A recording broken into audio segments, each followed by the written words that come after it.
Good evening, good afternoon, and good morning. Welcome to today's webinar entitled The Federal Paradox Governing India's Capital.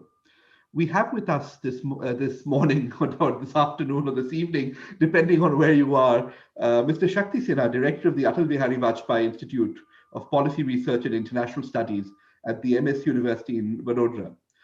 Shakti is a distinguished civil servant, academic, and somebody who's worked extensively through the multilateral system in several parts of the world. Previously, he was I know him best as a private secretary to the late Prime Minister Shri Atal Vajpayee, and I met Shakti shortly after he'd relinquished that post. But Shakti is uniquely qualified to speak on this subject, both because he was finance secretary in the Delhi Provincial Government, and also as chief secretary of the Andaman government, is well acquainted with the workings of union territories, but more generally with the administrative setup in the country. Internationally, I mean, this is given everything that's happening today is very relevant. He worked as the UN governance head in Afghanistan between 2006 and 2009, and as coordinating donor support of the Afghan government. Earlier, he'd been senior advisor to the ED on the World Bank board. So Shakti, welcome very much. I know you've been very busy on the other topic, which is Afghanistan, for which you have considerable expertise. But I wanted today to focus our discussions primarily on Delhi. And thank you for having me here. Thank you for this opportunity. Pleasure. Delhi, I guess, for the last few months has been in the news for the wrong reasons. Of course, there was the whole issue about the dilution of Delhi statehood and the amendments that came, but also the way in which the Delhi government underperformed during the second wave of COVID in India, the kind of scenes that were shown in public, and more recently, I forget which publication it was, but there was a very big news. It could have been the Hindustan Times, talking about how there has been a decay in the DTC. And this is the first time in decades that Delhi actually has spent more on servicing its existing fleet than on purchasing new buses. But all this to say that there is something not quite right in the governance setup in Delhi that makes it underperform, despite the fact that this is the richest, possibly one of the richest cities in India. So let me start by asking you to reflect a little bit on your experience with working in Delhi and what you saw as bottlenecks or difficulties when you were engaged in that. Thank you, Rupak. Thank you for that. It's a very important question for two reasons. One is that it reflects the standard difficulties which national governments have while trying to face the capital cities. How does one run capital cities? The natural tensions there, always. Most places have it. They resolve it partly, but it's never something which can be resolved. It's a dynamic. The second, of course, is a far more philosophical one, which is how do we administer cities as such? So it is not just a matter of the national capital or the national government, it's about urban administration and the need to give cities more functional autonomy, to let them functioning as self-governing institutions. That is absent across the board in India. Now, coming on the specific point of Delhi, I've worked in Delhi first time in 1981-82, then again in the early 90s, and then again lately, well, not very lately, 2010, 11, 12, that time, So I've seen changes happening. One, whether the pure lieutenant governor and no elected body at the city level. We had the municipalities, of course. Delhi has now 4 of them. Those days we had 3 municipalities. Delhi now has 5 of them, actually. Yeah. Those days we had just the Municipal Corporation of Delhi, smaller NDMC, and the Cantonment Board. Then I had a situation in 1994 when we had elections and Delhi got an elected government. And again in 2010, 11, 12, where again elected government was there. Now the difference was, of course, that in all 3 cases, similarity, till I was there in 2012 when I quit, that the lieutenant governor was the boss. He was considered the boss and he was the boss. Even when the elected government was formed in 1993, based on the constitutional changes of 1991, and the enabling legislation of 1991, in effect, the Lieutenant Governor had the final say on everything. Now, Delhi is unique in the sense that since it was created as a separate unit by the British in 1931, the head of Delhi, the then Chief Commissioner, later Lieutenant Governor, never had the powers over police, over land, or public order. These were held by the central government, even by the British. So even the British did not trust their own person, the senior ICS officer in the civil service, as the Chief Commissioner. So when the elected government came in 1993 to jump, on these three subjects, of course, they had no say. But other matters also, they went. And this was the BJP government, the Congress at the center. So the Lieutenant Governor was answerable to the center. It worked well in the sense that the elected government had its way because the Lieutenant Governors did not, as a matter of principle, oppose anything unless they were egregious or politically very sensitive. So they went along. And a kind of informal consensus was operating. Now, this ran through the Sheila Dixit government and other governments. In fact, for most of the period, from 1903 onwards, the Delhi government has been held by a different party that ruled the center. That's right. Yes. It's a unique case, except for a short period in 1998 between March and October, when it was the BJP at both places. And yet, till the AAP government came in, this issue never came up. Yes, there were tensions now and then. Sheila Dixit has famously got serious problems with her Lieutenant Governor, who was a Congress appointee, but not with the earlier BJP appointed Lieutenant Governor. She didn't have that problem at all. But she blamed it on the system. She said Delhi is not a full-fledged state, so obviously things have to go, and then we don't have enough powers. She did not say the Lieutenant Governor is blocking me. She said because of the legal system I'm being blocked. That was one approach to be taken. Now, of course, it is different. It has become far more political in that sense.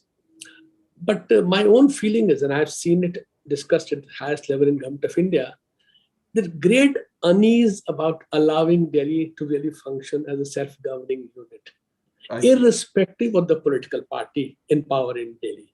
In opposition, BJP has campaigned for statehood. When they came to power in 98, they tried to move on statehood, and they realized that there was no appetite within the government for statehood for Delhi. Then they tried to promote some ideas, one including which, similar to what you and Niranjan wrote recently, on giving some kind of civil police to the Delhi government. Some ideas like that they said, but they proposed. But the members of the coalition said nothing doing. This is the capital city. If I, a union minister, at the mercy of a state government, what kind of union minister am I? So there's kind of very deep, good, very deep emotional feeling that Delhi has. The tragedy of Delhi is more complicated because I don't even know how many authorities actually are in Delhi. The Home Ministry, which is in charge of Delhi, one. The municipal corporations are there. The municipal ones, four of them report to the Home Ministry. The Cantonment Board reports to the Defense Ministry. Then we have the behemoth called the Delhi Development Authority, which owns most of the lands in Delhi, does the economic development of Delhi, which is part of the Urban Development Ministry, where the Lieutenant Governor is the chairman. As a result, I mean, much more than this political issue of whether Delhi should be a state or not, which is a serious problem, no doubt. But irrespective of the fact, Delhi does not have a simple line of command. So therefore, if you talked about why things are going badly, you cannot pinpoint. If the roads are flooded, the famous underpass at Mint Rose gets flooded every year, you cannot pinpoint who is responsible for that flood. You just can't. Because we have created so many agencies working at cross purposes that is ultimately nobody's baby. And that to me is a real tragedy as a citizen living in Delhi. That how do we manage to bring about greater coherence? Leaving the politics out, can we bring about greater? To me, that is a very big tragedy. You cannot be the capital city. And Delhi is the richest. The Delhi per capita income is the highest in the country. Absolutely. And yet it's a decrepit city, most of the places. Simply decrepit. The buses, we have not bought a single bus in 7 or 8 years. Not one bus has been added. The fleet is now on the verge of disappearing. And yet nothing seems to happen. That is the tragedy of Delhi. Who owns the metro rail? Is that a shared, or is that? It is shared. Yeah. Again, it is something where it's a compromise which worked, but which can fail. It's owned half and half by the Delhi government and the Ministry of Urban Development, Government of India. with the chairman being nominated by one and the managing director by the other. But because it's 50-50, it technically should be reporting to Delhi government much more than it does. Today, it reports only to the Urban Development Ministry. Again, irrespective of the party in power. Whether it is Congress in power or the BJP power has made no difference. That is the way things are structured. You, of course, are are familiar with the discussion within the BJP, but just as you're saying, even within the Congress, I've heard some of the same reluctance in terms of giving too much power to a local authority in Delhi. I mean, I guess just putting this in a comparative perspective, the only other capital city on the same scale as Delhi is Mexico City. And even there, in the last 5 or 6 years, they've moved towards statehood. But even there in Mexico, there has been hesitancy in providing full statehood. So what they've done is they've actually created a national capital authority, which is independent, which functions like a state government. But the provision in the bill says that as long as Mexico City functions as national capital, Mexico City will not have full statehood. So in some senses, they've actually, I mean, I suppose what in Mexico they've been able to do is to solve the very problem you're talking about, which is this multiplicity of authorities in Delhi. But so in your view, how do you overcome something like that? One, of course, is that, I mean, the way the city is going, and I feel tragic, as I've been in and out of the city for the last 40, 80 years. I mean, in the 60s and the 70s, Delhi was the pride of the country. The only city with clean roads, no potholes, parks, greenery, no garbage anywhere to be seen was Delhi. Yes. And today is absolutely the opposite. And again, as I said, this is nothing to do with politics. It is sheer the fact that the size now has become so unmanageable that even the municipal corporation, there was one large MCD, Municipal in Delhi, now there are 3 of them. And yet they're so large that they have lost sight of what they're supposed to be doing. So in one way, Delhi needs both. And I think momentum will build up towards it. One, it needs to bring about this coherence from the multiplicity. The second is somewhat on the London model, have much greater powers at smaller local bodies, like borough councils in London, etc. Because even a self-governance city the size of Delhi will run into problems. It's simply unmanageable, the sheer size of it. Because it's a city. It doesn't have any hinterland. See, states have hinterlands. Here you don't have hinterland to expand. So you're going up and down, and it's a maddening kind of thing. So you would definitely need much greater amount of local governance in that form to take away from this fear of Delhi state government becoming a strong government. Because Delhi will never be. I cannot see Delhi ever becoming a state government. Like I cannot see a US Congress actually allowing DC to become a city state. Because it means three extra votes in the electoral college for the Democratic Party. So it's not going to happen easily. So similarly with Delhi, it's not going to happen.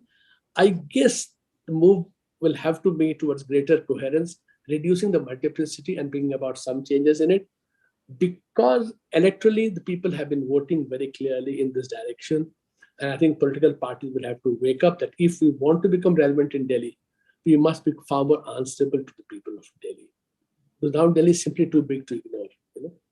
Oh yeah, no, absolutely. I mean, as you started by saying that Delhi, the issue of Delhi is not just a capital city issue. It's a big city issue. It's a mega city issue, right? Which and certainly within the context of the federalism literature, one of the things that experts are still grappling with is what what place do megacities have within the scheme of intergovernmental relations? Because most megacities are larger than several provinces and states. But don't have nearly the importance and the power constitutionally defined as states do. And so clearly in the case of Delhi is not only larger than many states in India, but is far richer than many states in India. And it'll probably become the urban agglomeration of Delhi will probably become the largest in the world in the next few years, next 15 years or so. Largest agglomeration. So it's humongous, absolutely humongous. Simply can't go on. The things that they are simply can't go on. The center just can't hold. Yes, absolutely. I mean, in terms of politically speaking, how do you see the process of actually this consolidation happening? Do you think this is something that's going to come from a party at the center, or do you think this is something that's going to be driven by a party in power in Delhi?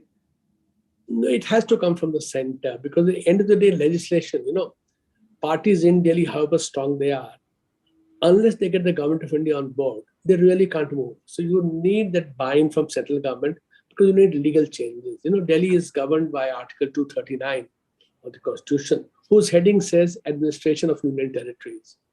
And the clause dealing with Delhi is Article 239 AA, which was brought in 1991.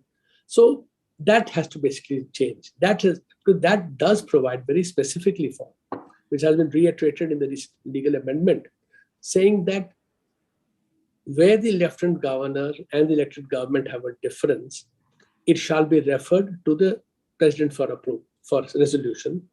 And if it is an urgent matter, so you can't wait for the president to resolve, then whatever the lieutenant governor says shall prevail, right? So that clause, unless that clause goes away, the Supreme Court in its judgment of 2018 tried to rectify it by saying it, no, but that clause is meant for emergency only. It cannot be a matter of routine, that the governor is not an administrator in that limited sense. So you can't be administering on a day-to-day business, right, only in the case of exceptions. Now, the trouble with that interpretation by itself is that how do you figure out what is happening? If the lieutenant governor is not in the picture in decision-making, the ability of the lieutenant governor to then interfere becomes limited. So then the article goes away, it has no meaning. So that article itself is the issue. Either you give clear-cut delegation or you don't take it away. I mean, the other option many people are suggesting, actually, is that Delhi actually needs less powers at the level of the city government and more powers at the municipal level, rather. So have greater amount of stronger municipalities with a coordinating body of mayors or whatever at the top. Let that be the better model, rather than have an elected government that's perpetually at war with the central government, which actually doesn't help anybody. It may help you get votes in Delhi and outside, but actually doesn't help the city. So can we think of that? So there are no clear models at work, but I think there's fair amount of now agreement, not agreement is a too strong a word, I guess, but a fair amount of thinking now that could we relook at municipal governance itself. If you improve the municipal governance itself, possibly the scope of encroachment on each other's powers becomes less. That is what.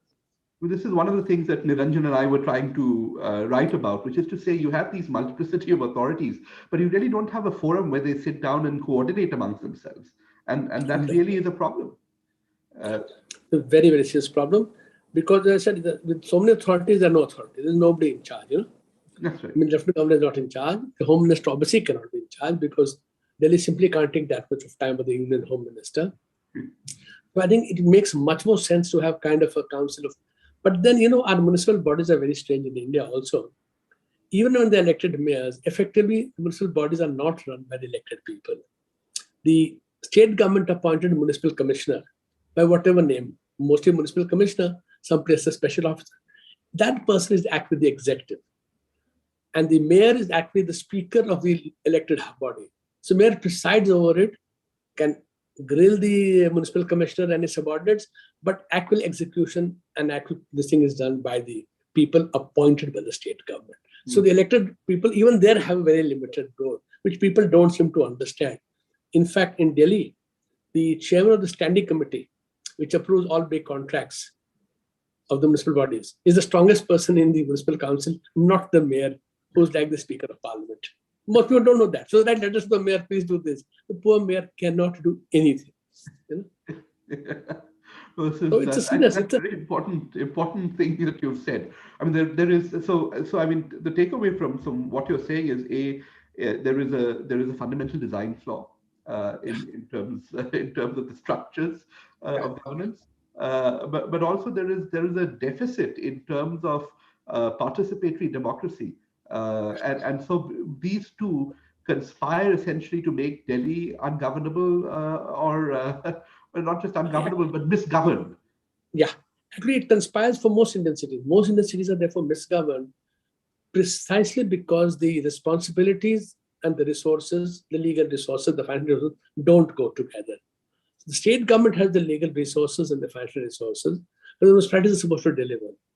Now, because the municipalities really can't deliver, they don't want to increase house rates, because they know even with increased house rates, they can't do much. And therefore, and because they're not raising enough money from the people, that contract with the citizens and the municipal bodies is very weak. So Yes. people don't expect municipal bodies to do anything in any case. The garbage lies there. And this is a lot across the country. So I think it's a serious issue. If India has to move up on the economic ladder, I think we'll need to look at our cities as engines of growth and not really as collection of people who happen to be living in a particular place. And you cannot have an engine of growth which is so grossly inefficient as Indian cities are. But are there any cities in India which you think perform better than others in terms of municipal performance and connection to its citizens? Yeah, the ones in some of the ones in Karnataka and Tamil Nadu are far more sensitive to citizens, are able to do a better job. But again, see in Karnataka, Mysore is a far cleaner city in every sense of the term, whether roads, garbage, etc. Bangalore next door is not. State capital, right? Much bigger city, much more money. Bangalore actually collects more house tax than Delhi because they are honest about it. Delhi doesn't collect house tax. Delhi's income is much higher as a bigger city, we just don't collect it. So, Bombay has been an outstanding municipal body, absolutely outstanding. Even today is reasonably good, but now it's creaking, it's giving way. If you look at the condition of the municipal roads, other things is giving way. But we have created our problems. Every state we created a separate body to deliver water, for disposal of sewage and garbage. So you weakened these bodies, and when potentially so great that the budget of the greater Mumbai, Brihan Mumbai municipal body is bigger than the budgets of many state governments. Yes. So it's, as you can imagine, this is a huge problem. So I think from the federal point of view, the need now to see a new level of governance as mega cities, I think is very important. Provinces, of course, essentially federalism is the union and the provinces, or the federating units of whatever you call them. But I think mega cities now have come into their own way, where they simply cannot be governed on a simple relationship of the province and the union by ignoring these people when they are actually the ones contributing to the GDP in terms of taxation, in terms of employment, the largest numbers. So I think there's a serious need to relook at that form of governance. No, I think we're digressing slightly, but I too agree with you. I think megacities are should deserve to be looked at more closely. Not only because, as you say, the positives, they're engines of growth, centers of innovation, but also because that's where the big problems also lie in terms of crime, marginalization, poverty, which all require governments to focus their minds on treating these entities separately from what smaller towns and the countryside. And the fact of the matter is, not just in India, but in other parts of the world, it's very difficult to do because the provinces or the states often stand in the way of additional endowment to these entities. In fact, the very arguments they use against the union government, when it comes to themselves, they reverse it. So when it comes to union government, they want greater devolution, greater legal powers. When it comes to their own local bodies, municipal bodies, they now behave like the union government and deny them resources, deny them legal powers. So a city corporation, if it cannot control its own employees because they're answerable to the state government, that's not a good state of affairs anywhere in the world. Exactly. Anywhere in the world. Absolutely. So Shakti, we are just going to move into the question answer period, and I have two questions here. I'll pose them to you individually. The first asks, can you comment on this phrase that Delhi statehood is a political paradox and not a constitutional paradox? See, the constitution basically reflects political consensus in that sense. So you can't blame the constitution for what is in it. We have put it there. It didn't generate it. It's not self-generation, right? And therefore, obviously, has to be, if there is a constitutional paradox, it arises from the political paradox, which is unable to come to grips with how to deal with capital cities. I mean, right from India, I told you for the British days, the British were unwilling to give Delhi the powers that it deserved as a city because police, they still kept land, they kept, For some very strange reason, they kept land and public order. Then after India becomes independence and we have a constitution, Delhi, along with other smaller states, is called a Part C state. Once the Part C state problem was sorted out by the merger into greater units, then that Part C state concept went away. We only had states and union territories. Now, one of the precipitating factor of this has happened was the Chief Minister of Delhi, a Congress leader called Chaudhry Brahm Prakash, was very powerful, strong leader of Delhi, and had tremendous amount of run-ins with the national government. It was also of his own party. So when the transition from party to union territory took place, Delhi got shortchanged at that very instance. The then union government did not trust its own local unit at the city level. And they removed all this, made sure that Delhi becomes weak. It does not have an elected government again, till a very minor form of elected city level government in 1967 with the Metropolitan Council. So for 14 years, Delhi had the municipal bodies which came in 57, but did not have a territory level body. And in 67, very weak form of territorial body, chief executive councillor and his 5 councillors. Like ministers, but the designation itself showed that in the pecking order and in terms of legal power, they didn't have enough. And then you have to wait another quarter century to 1993 to get elections and get a chief minister again. So gap between 2 chief ministers was 50 years, 40 years. So you can imagine that it's a political paradox which has not been able to unravel it. And therefore, that is definitely reflected in the convoluted language we have to use in the constitution, which then goes to courts for solutions. The Delhi High Court rules one way, and the Supreme Court's another view, and the government is not happy, and therefore then amends the law to bring about greater clarity in what it thinks is the thing to do. So, that is why I say it is both. It cannot just be a political paradox or a constitutional paradox, because one feeds into the other. That's right. I'm just scrolling through to read the next question. The second question reads, when it comes to Delhi, very often the question of municipalities in Delhi is ignored. I guess, given how much limelight the Delhi government itself takes, people forget that there are municipalities underneath. Largely, so despite the governance issues, there are largely low. Okay, so why in your view, Shakti, given the presence of municipalities that deal with issues of sanitation and other key services, how is it that they are forgotten in discussions of the capital city, and everything is focused on the territory level administration? Good one. One, because again, they're not empowered enough simply, and they themselves have reduced themselves to irrelevance. They work very hard. The municipal bodies, which in the 60s and the 70s were seen as very strong. I mean, I know the name of the mayor of Delhi of the late 60s, Kanwarlal Gupta. Do I know the name of the mayor of Delhi today? The answer is no.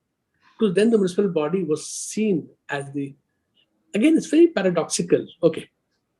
The Delhi municipal body, original one, MCD of Delhi, if I take away the NDMC and the cantonment small pockets of, again, urban governance, covered the entire city of Delhi. So Delhi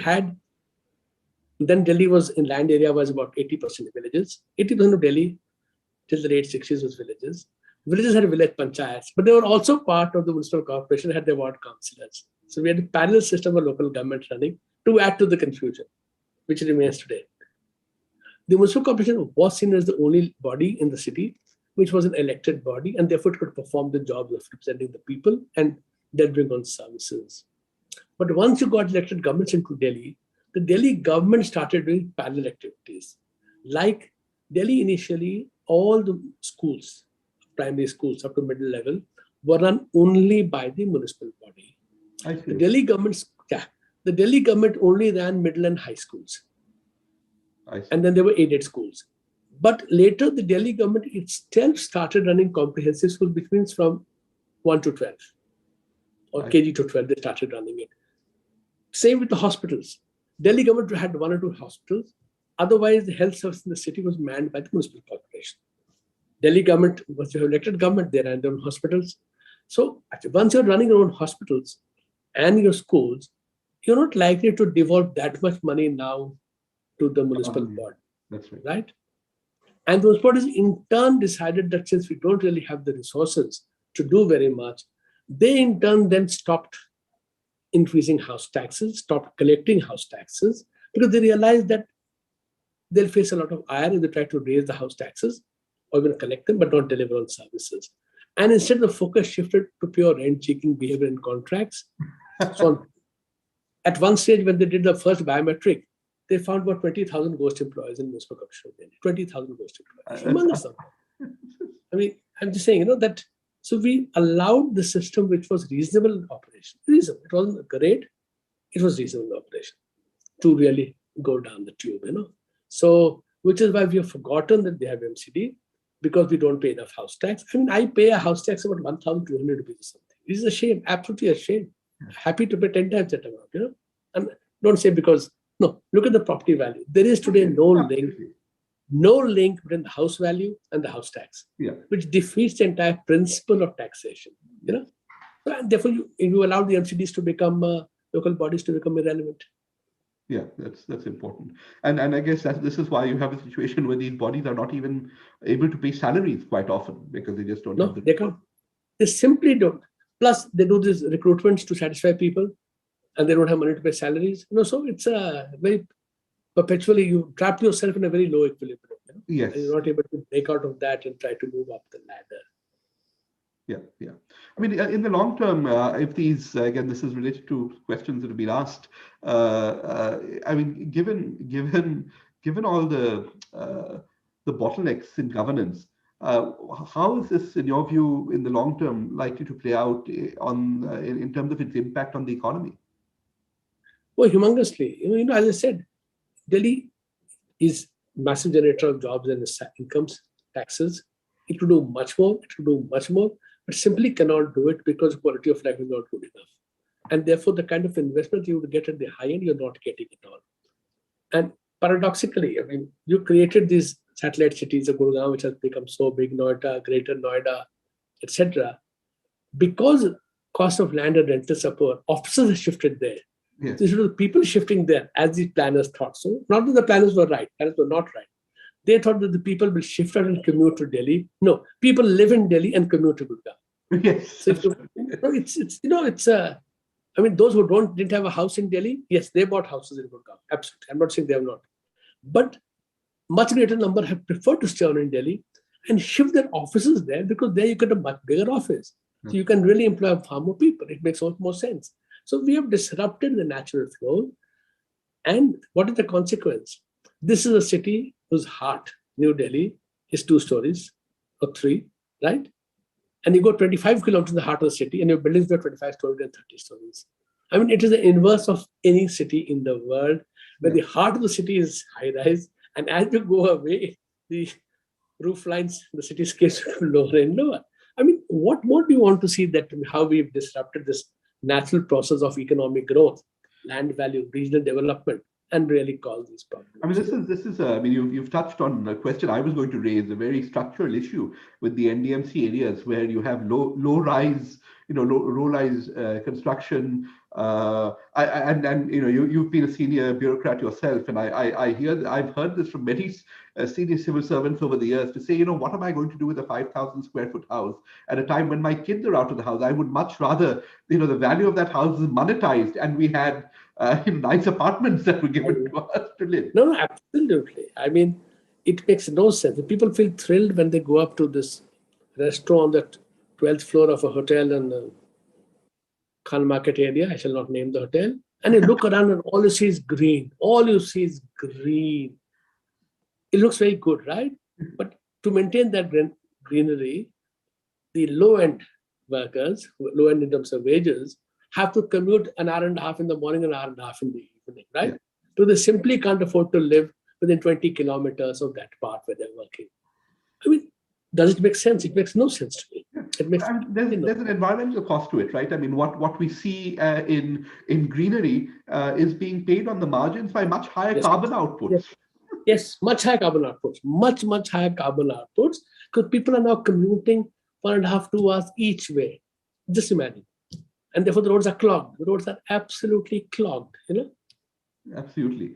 So, in this context, I mean, what lessons do you think that India could learn from megacity governance in other parts of the world? I was hoping we'll come to that, because, okay, Germany could make Berlin into a state, London by itself, right? By cutting it off from East or West Prussia, or whatever it is. But now look at a centralized country like Paris, France. So they decided we'll have some decentralization to our regions, as they call them, right? So they did it for the regions. They did not do it for Paris, where the delegate general of the Paris region is part of the office of the president of France. The reason given is something which I don't understand very. I'll quote it. Because of, quote, special difficulties posed by the physical planning of the capital. Full stop. It means nothing. It absolutely means nothing. It just means I don't trust you guys. I do not trust you guys. Planning. Now look at London at the end of the day. Even a city like London, the mayor of London is such an important person public figures wide. But other than really doing things like transport and other stuff, the ability of the mayor of London to really change things is not that great. Washington, D.C. has now become better and better. It became America is a country founded on no taxation without representation. The residents of the city of Washington, D.C. got the right to vote in presidential elections in 1961. That's right. 150 years after the city was founded, right? It became a self-governing city in 1973, self-governing city. But even today, it does not find representation on the Hill. No. There is one delegate at large in the House, none in the Senate, who cannot vote. The budget of the city of Washington, D.C. is approved by the U.S. House of Representatives, That's right. by Congress. It's nothing to do with the city. But gradually things are changing, that they are agreeing to more and more. And I'm reminded of... Just to add to what you're saying, Shakti, the mayor also has absolutely no control over expenses. There is a separate CFO who reports to Congress in terms of expenditures. Yes. Exactly that. That's very famous because of the Marion Barry case. So they took away all the powers of the mayor for expenditure, all the powers of the mayor, and gave it to the CEO. If you go to the Washington, D.C., outside the Indian Embassy, there's a statue of Gandhi there, the quotation from Albert Einstein. To get that thing done, took the government of India about 5 to 7 years, because the number of bodies who had to approve it, including we had to actually get a law passed by Congress, to quote Einstein, because under US law, you can't quote somebody who's dead for less than 50 years. And Einstein had been dead for 48 years only. So, they had to pass a law in Congress. But they had to get permission from dozens of people, dozens and dozens of authorities. So then I realized that the capital, there is some problem with larger countries, especially federal countries, running. Look at Canberra example. Okay, now there are more powers.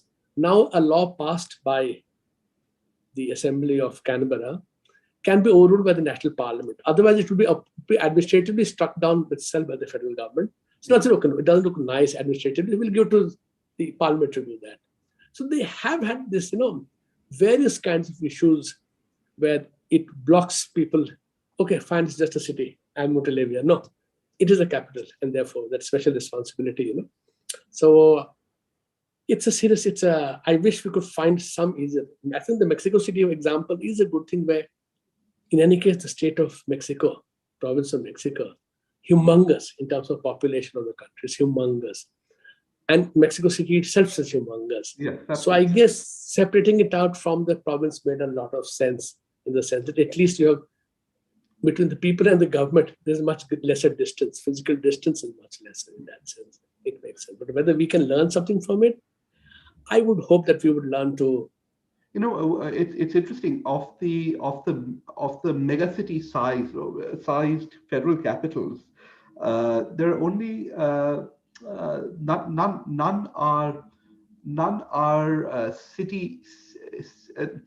none are full-fledged city states. So the three that come to mind: Delhi, Mexico City, and Abuja. Abuja is administered directly by the federal cabinet. They appoint an administrative federal cabinet. It's a federal territory, yeah. Mexico has an elected government and elected municipalities with more power than in Delhi, but still the federal government continues to wield some kind of veto. And then of course there's Delhi. I mean, some of the smaller capitals, I guess, like Bern and in Ottawa, we have a third model, which is these are just municipalities in a province, and so Yeah. have no special status. No. Yeah. Ottawa particularly, I remember. But Tokyo, I'm not too sure. Tokyo, I think, has a there's an elected governor of Tokyo, that much I know. I There had is, studied it, and I can't remember the Tokyo there governor. is, but they're a lot weaker than I in terms think. of responsibilities. Most of the responsibilities are largely administrative around infrastructure, transportation, those sorts of things. Like London, Like basically. London. London is sort of you know in the case of Delhi, how much influence does the national government or the central government have on service delivery? Not very much directly, other than the areas where DD itself administers while they're developing that area. Not much. Service delivery is a municipal function by and large, with, of course, city-like bodies like the Jal Board, the Water Supply Board, that is there by this Delhi government. So it is basically a local function. And but again, because it is torn between the municipalities and the city government, the elected government, that there are again lots of things fall in the cracks. Lots of things fall in the cracks. Where service delivery really suffers because of this lack of coordination. Health, for example, they're both at one place and nobody's at other places, kind of thing. So that really happens. Education, same thing happens. Lack of coordination. So it does fall by the wayside, unfortunately. I mean, do you? I mean,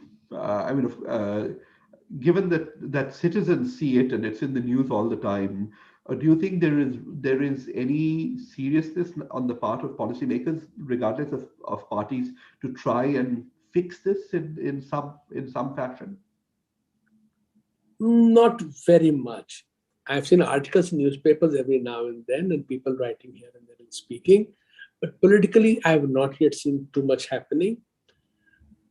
I guess because Delhi may be very large, which it is, but it is 7 members of parliament in a house of 542.